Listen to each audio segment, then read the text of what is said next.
The crown of Britain had stood for centuries, weathering wars, revolutions, and the rise and fall of empires. Yet, in the year 1936, it was shaken not by an enemy's cannon, nor by a foreign invasion, but by the heart of one man.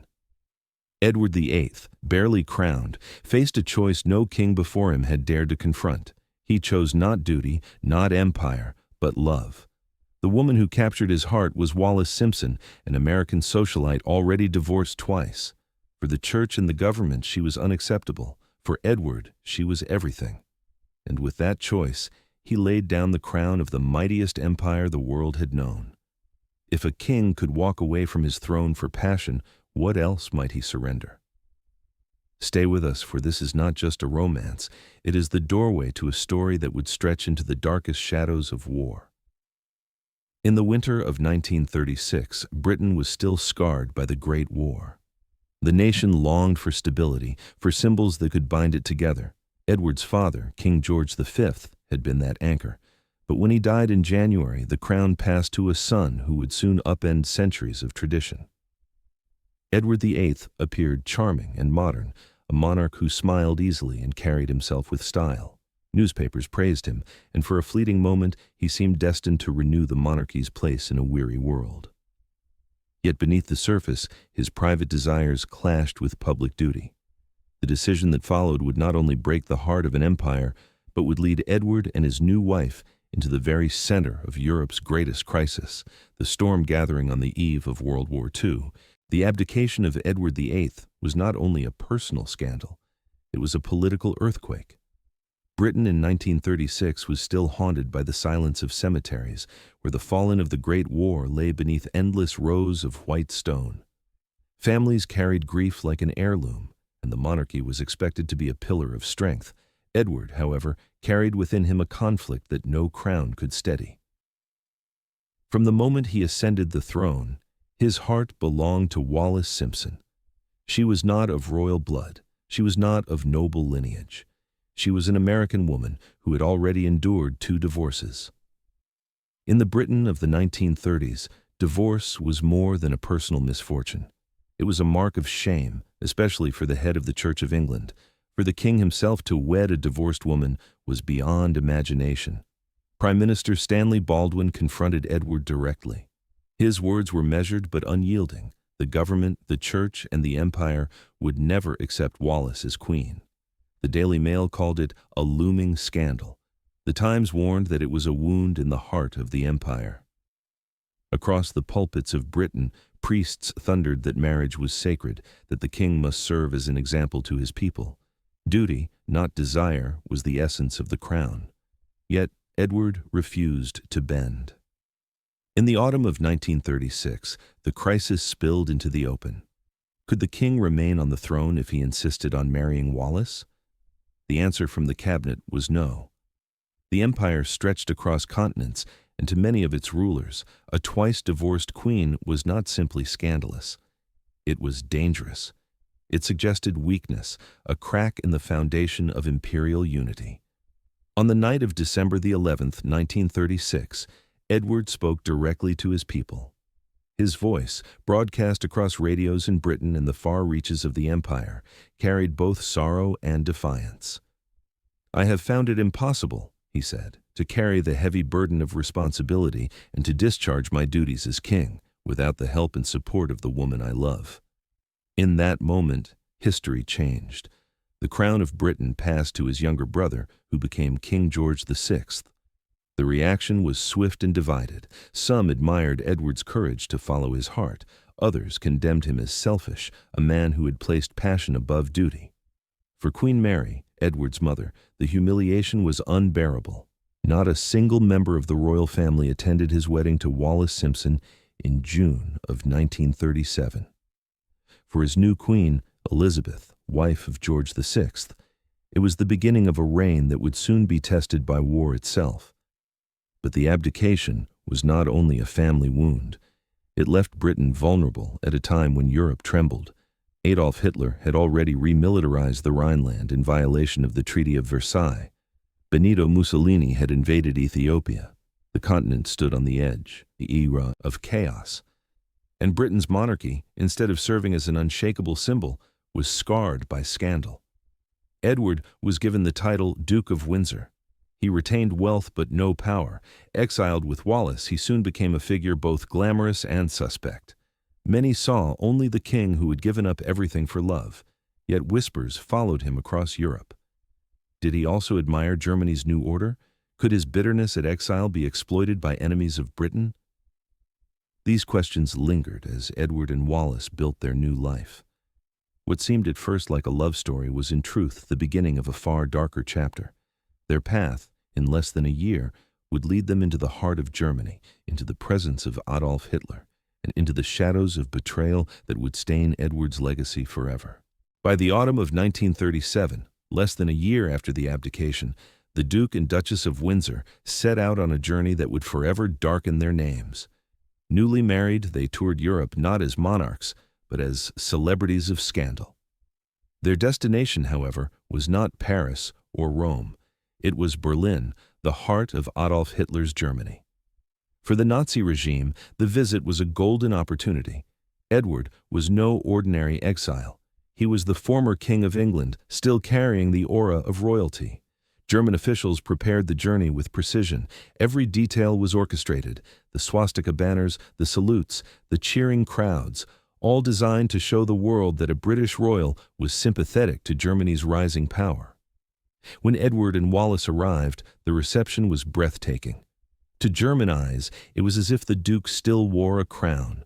Crowds lined the streets, photographers snapped carefully staged images, and in one unforgettable moment, Edward and Wallis raised their arms in the Nazi salute.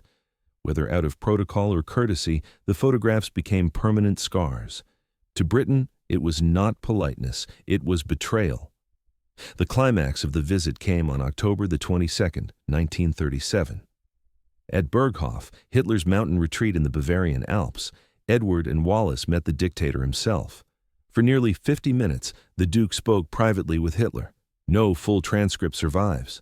But German reports described Edward praising the order and discipline restored in Germany, admiring what he called a wonderful organization of the people. When these reports reached London, the reaction was outrage. Hitler had already remilitarized the Rhineland and pursued rearmament at a terrifying pace. War loomed. Yet here was the former King of England, smiling beside the Führer. Prime Minister Neville Chamberlain, though pursuing his own policy of appeasement, recognized the danger. The Foreign Office quietly advised the Duke to withdraw from public life. But the damage was done. The images of Edward and Wallis saluting under Nazi banners could not be erased. Rumors about Wallis only deepened the scandal. Whispers claimed that she was close to Joachim von Ribbentrop, Germany's foreign minister. Some alleged that she had even carried messages to him. Whether true or not, the perception was disastrous. The Windsors seemed far too comfortable in the company of tyranny. In Britain, members of Parliament whispered darkly that Edward might become a rallying point for pro-German sympathizers. The Daily Express warned that the Duke was a liability. The public, still uncertain, watched with unease. Could a man who once held the crown now stand beside the enemies of freedom? Wallis and Edward, however, appeared unfazed. They smiled for cameras, toured German factories, and visited schools where children sang praises to Hitler. They behaved as if they were honored guests, not exiles living under suspicion. For many, Britons, the line between naivety and treachery was blurring. Before his abdication, Edward had said often, "Something must be done to prevent war." At the time, it sounded like wisdom. After his German tour, it sounded like surrender. Inside Whitehall, alarm bells rang louder. Some officials believed Edward harbored true sympathies for Germany's order. Others thought he was simply vain, craving attention. But in either case, the danger was real. The monarchy, already scarred by abdication, now faced whispers of collaboration. In a world inching toward World War II, Britain could not afford to have its former king entangled with Hitler. The images of Edward and Wallis remained, haunting and unforgettable. They were no longer simply the couple who sacrificed a throne for love. They were now the couple who saluted with the Nazis. Their story had crossed from romance into the realm of suspicion and betrayal. As Europe slid closer to the abyss, one question hung heavy. Was Edward merely foolish, or was he something far more dangerous? The photographs that circulated after the tour only deepened the unease. British veterans who had survived the trenches of the Somme and Ypres looked upon the images with bitterness. They had fought and bled to contain German militarism, and now their former king was smiling beneath swastika flags. Across the Atlantic, American newspapers printed the story with fascination, some framing it as scandal, others as a sign that Britain itself might waver in the face of rising tyranny. For Hitler, the visit was a propaganda triumph. He had managed to present to the world a British royal who seemed to admire his achievements, and that image could not easily be erased. The Duke may have believed the trip was harmless, but in the eyes of the public and in the calculations of Nazi officials, it was proof that even Britain's monarchy was vulnerable to influence. This was no longer only about love, it was about loyalty, trust, and the peril of misplaced admiration. The year was 1945. Europe lay in ruins as World War II reached its bloody conclusion. Allied soldiers marched through the wreckage of German cities, uncovering evidence of crimes so vast they defied imagination. Amid the documents seized from the German Foreign Ministry was a cache of papers that would later be known as the Marburg Files. Buried in these files were memoranda, reports, and telegrams that cast a shadow darker than exile over the Duke of Windsor. To the astonishment of investigators, the documents revealed that high-ranking Nazis saw Edward not merely as a sympathetic figure, but as a potential tool. They recorded him as a man who believed Britain could not survive prolonged war. One memo claimed Edward suggested that if German bombers struck London hard enough, Britain's leaders would sue for peace. For the Nazis, this was more than idle talk. It was the basis for a plan. They called it Operation Willi. The strategy was chilling in its simplicity. Should Germany invade Britain, Edward would be captured or persuaded to return to the throne as king, with Wallis as his queen. Under Nazi guidance, the Windsors would lend legitimacy to German rule in a conquered Britain. Whether Edward truly intended such collaboration remains debated. Some argue the Nazis exaggerated his words to please Hitler. Others insist Edward's admiration for German order blinded him to its brutality. Whatever the truth, the very existence of the plan was damning. When Prime Minister Winston Churchill learned of the Marburg Files, his reaction was swift. The documents, if made public, could devastate national morale. Britain had endured years of bombing, rationing, and sacrifice. King George VI and Queen Elizabeth had stood firm in London during the Blitz, becoming symbols of courage. If the people discovered that Edward, the man who once wore the crown, might have been willing to return as Hitler's puppet, the wound to national unity would be catastrophic.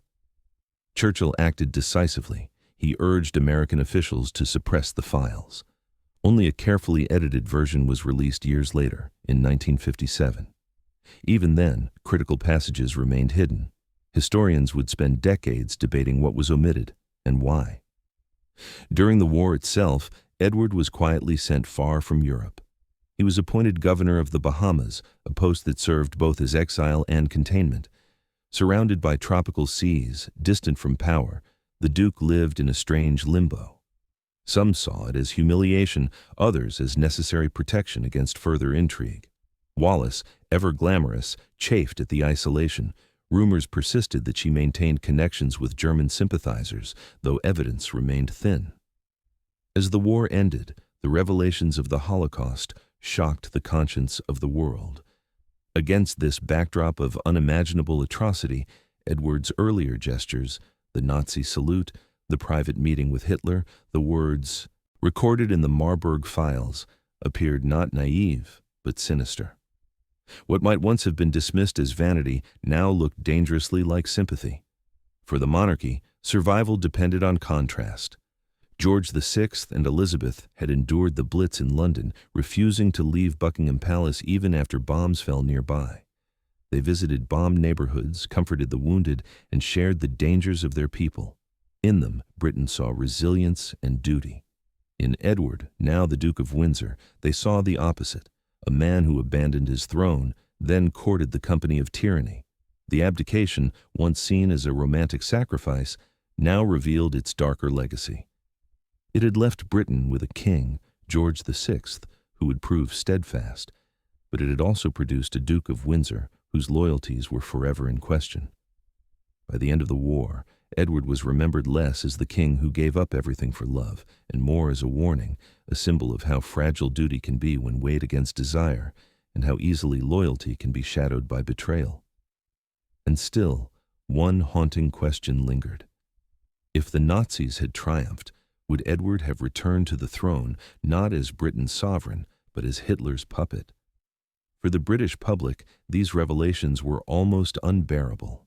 Families who had endured the Blitz recalled nights spent in air raid shelters while bombs reduced their homes to rubble.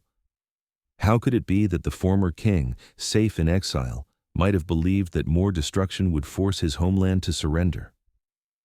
Veterans who had fought in North Africa, Italy, and Normandy read of Operation Willi with disbelief and anger.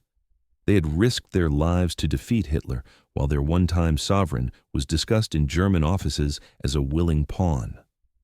The contrast between the steadfast courage of George VI and the suspicion surrounding Edward was striking.